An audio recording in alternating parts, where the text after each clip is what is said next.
In order to understand multi-site indexer clustering, we'll be going through one of the architecture that we discussed in our earlier modules. So that is this architecture, which has multi-site indexer clustering with high availability.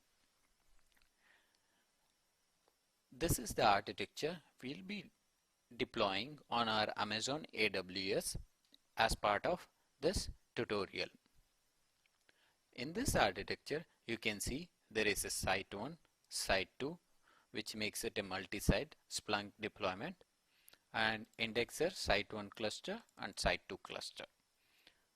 In our previous single site cluster, we understood that any data that has been received on indexer number 1 will be copied to indexer number 2. That is called replication of your data. Similarly, in this environment, what happens is the data received to the indexer is being copied in between indexers and also across the site where the other group of indexers are present. At any point, even my all three indexer goes down, the data will be available in my second site. So this is one of the advantages of having multi-site indexer clustering. Usually the configuration or the process for having an indexer cluster is I have two copies of data here and one copy of data here.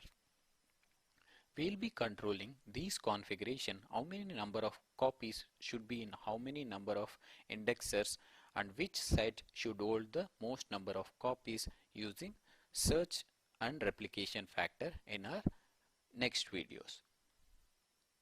Let us run to a scenario where our AV forwarder sends the data to indexer number 1. The indexer number 1 copies one set of copy within itself and copies the other set to indexer number 2 or indexer number 3 based on its availability. So we have two copies of index data here.